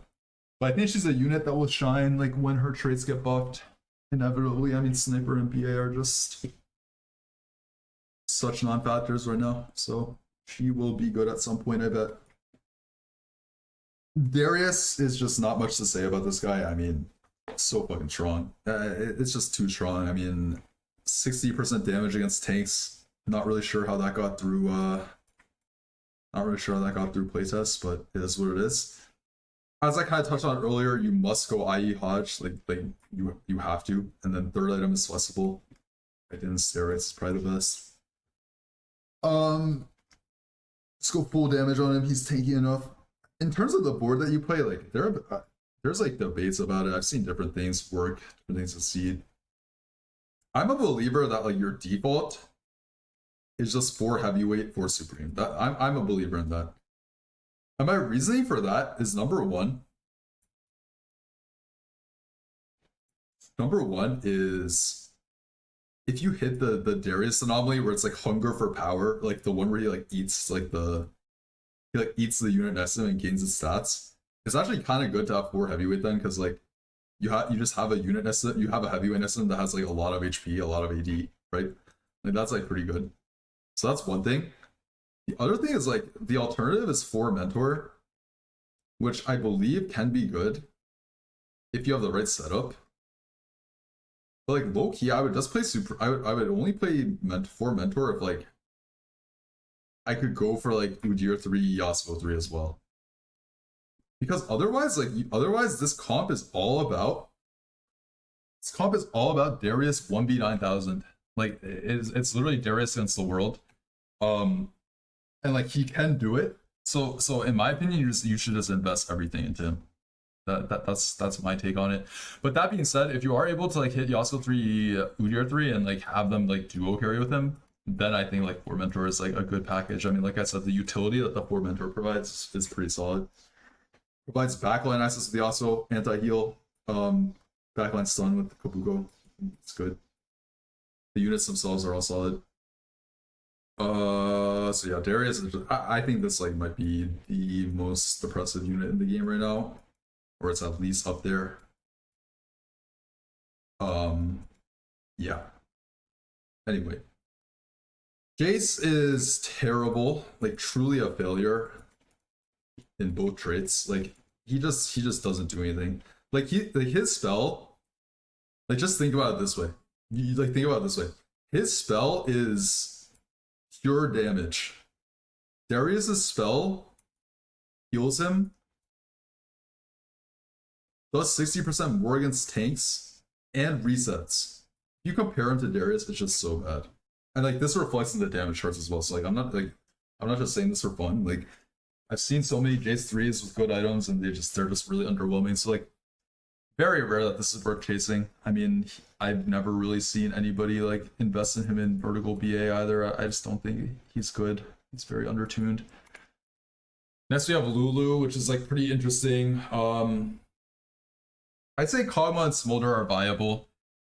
And Rammus in certain cases as well can work. But I'd say most commonly you'll see Kog'Maw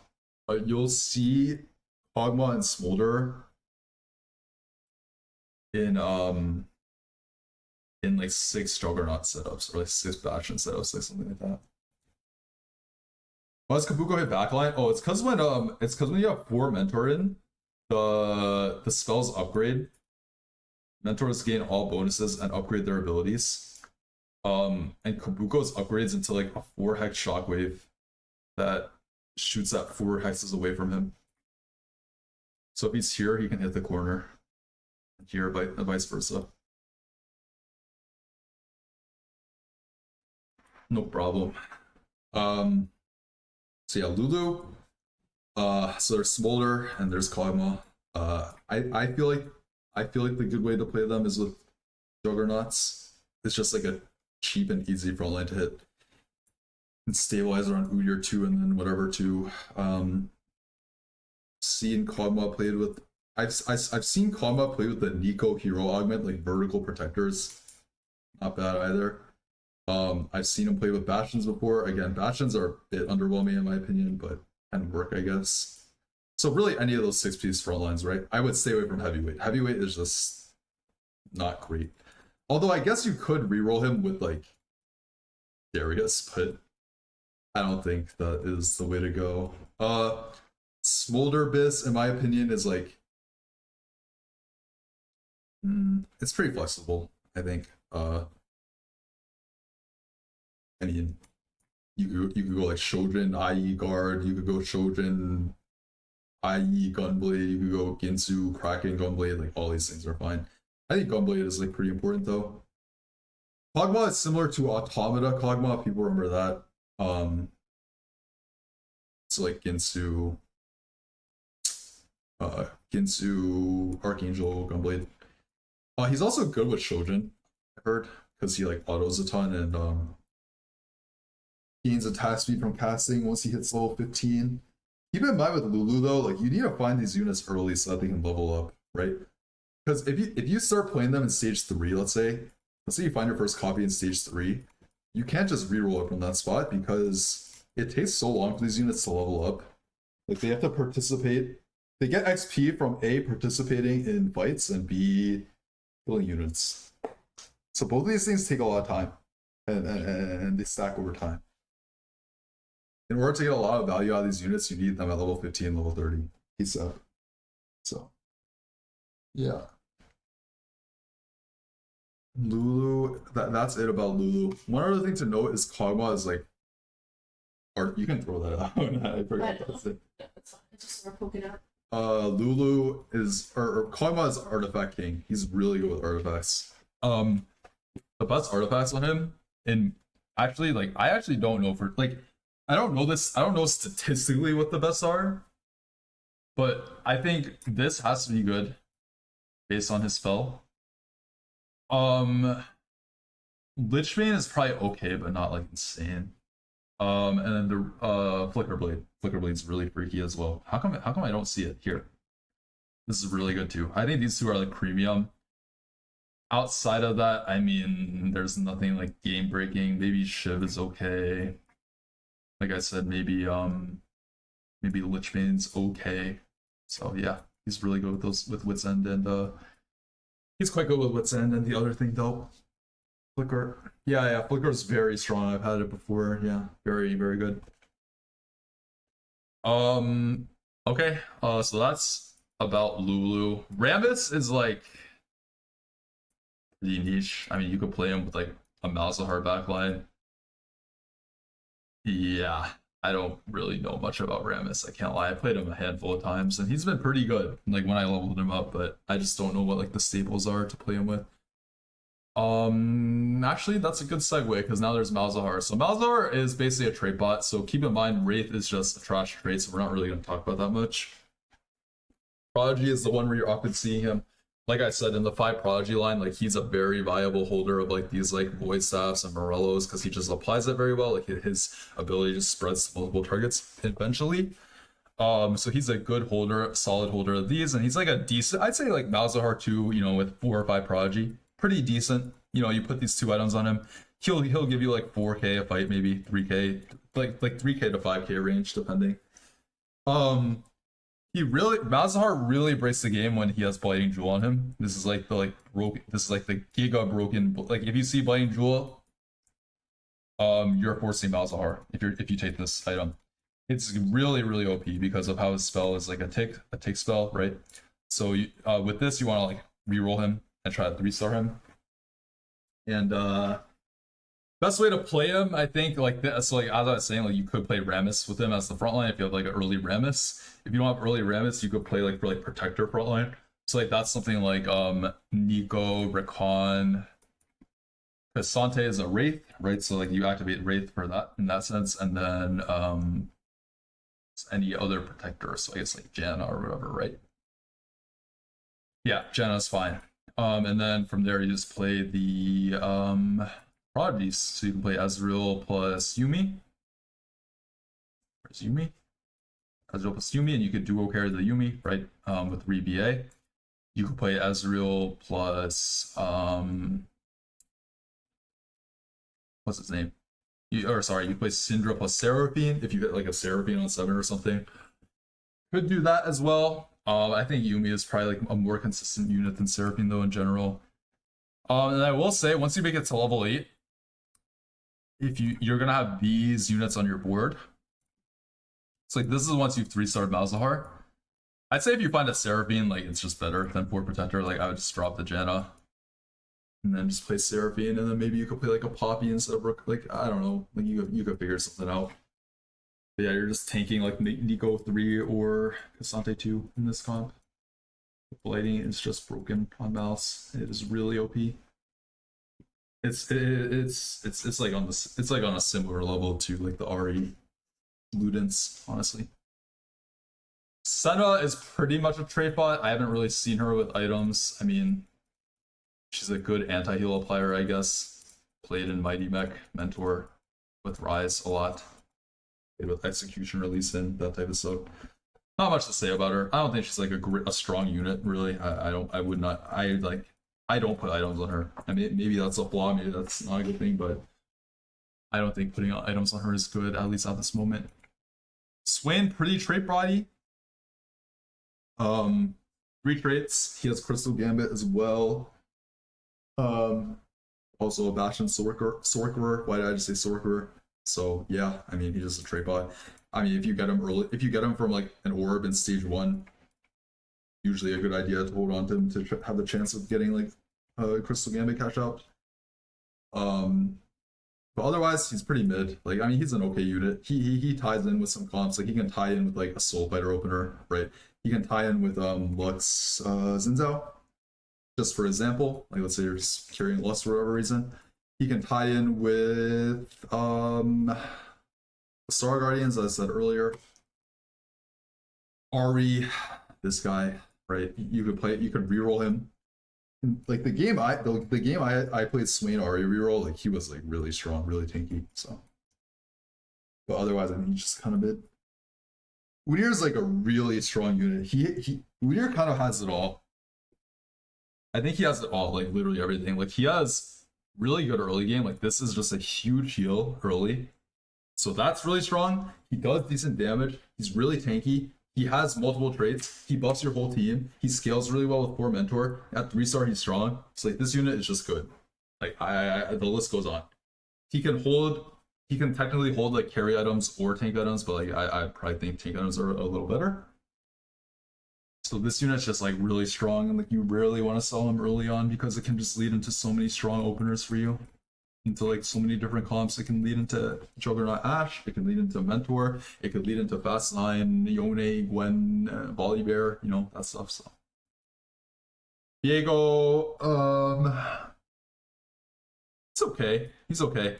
I've seen duelist reroll succeed with Diego Udyr.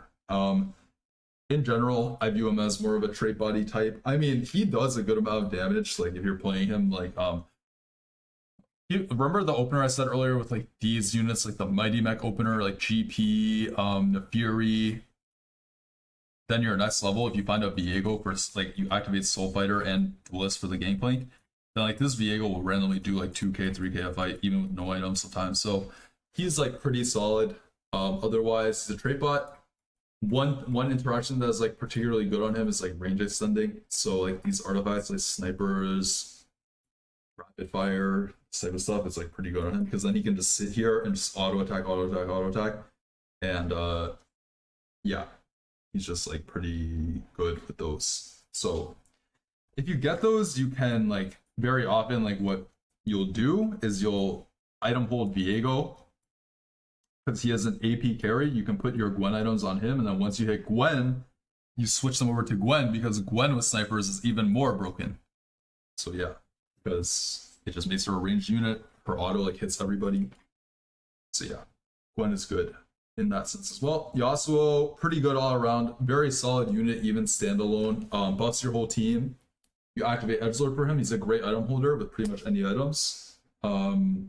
Leads into the premium Mentor lines, premium Mighty Mech lines, as well as like Volibear as well, which I view as a solid line. So he's pretty good. And then finally Ziggs is a pretty bad unit.